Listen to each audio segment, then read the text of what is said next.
A gente depende. E aí o cara compra Shiba, né? Compra, como é que chama lá a outra lá?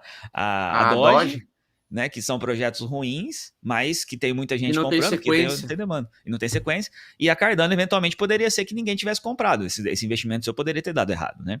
Então a gente tem que olhar para isso quando as pessoas estão entrando no mercado agora, entender que não dá para você querer buscar ficar rico por isso. E eu tenho certeza que quando você comprou a Cardano, você não estava com o teu objetivo de ficar milionário com a Cardano.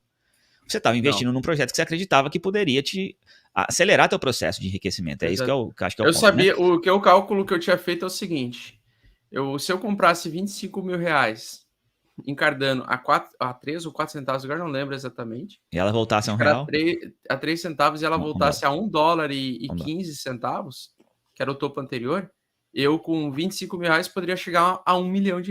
Era esse meu cálculo. Legal, tá. Né? Esse então você até tinha essa projeção, porque, tipo assim, eu gosto de aproveitar a queda. É que, na verdade, né? Vamos ser bem sinceros, né, Marcelovski? A gente consegue ir nessa assimetria quando a gente pega um ativo bem fundamentado, que tem sequência, que não tem desistência porque elas são empresas, né? A Cardano, são pessoas que estão trabalhando ali, eventualmente. E aí tu vê que ainda tem sequência do trabalho, tu vê que eles ainda não desistiram, tu vê que a comunidade segue crescendo, ao mesmo tempo que tu vê que o preço cai e tu tem uma referência, pô, o topo dela é $1. Então, se eu comprar X e ela chegar pelo menos até metade do que ela chegou no topo anterior, eu posso ter Y, né? Então, foi mais ou menos esse cálculo aí que eu fiz na minha cabeça. Só que levou o quê? Eu fiquei 2 anos com a Cardano não subindo, porque a Cardano não estava subindo junto com o BTC. A Cardano subiu, o que subiu, né? Ela saiu de 3 centavos para $3 em 8 meses. Então, assim, mas só que o problema foi o seguinte, o problema foi o que antecedeu isso. Porque antes disso, ela saiu de $1,15, que é para 3 centavos, depois para 1 centavo no tempo do Covid.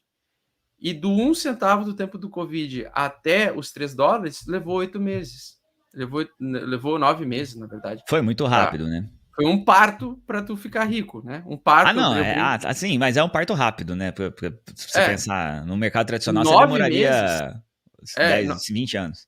Então, tipo assim, não fez diferença se eu entrei meses antes dos 3 centavos ou no período do Covid. Entendi. A pessoa que entrou no Covid e que pegou toda essa alta dos 9 meses, de 6.000% ali, ela também ganhou dinheiro, tanto quanto eu, que estava hold lá 2 anos atrás, né? Sim. Então, mas aí veja como é que é, né? Por exemplo, no teu caso, quando você passou por esse período aí, você foi liquidado lá naquele coisa que você conta, foi nessa época aí do Covid? Ou não, liquidado eu fui depois. Aliás, foi na mesma época, porque... Foi mais ou menos na época, né? O Cardano, para mim, era hold, né? Eu tinha outra hold também, que era de Litecoin. Litecoin e Cardano, e tinha mais uma, que agora eu não estou lembrando. E aí eu tinha o Bitcoin, né? E o Bitcoin era quando teve o Covid, eu nunca tinha vivenciado uma crise, né? Então eu não sabia. E tu lembra daquela época, todo mundo falava de segunda onda. Mas todo mundo falava. Sim. O Itemban falava, o Fernando Ures falava, eles se juntavam, o Tavi Costa falava.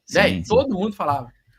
E aí, quando teve aquela recuperada, a 7.500, e o Bitcoin voltou a ameaçar ter uma grande queda, ali eu shortei o Bitcoin, com a esperança de eu poder o quê? Exposto em Bitcoin, aumentar minha quantidade de Bitcoins e pegar fundo, né? Uma possível...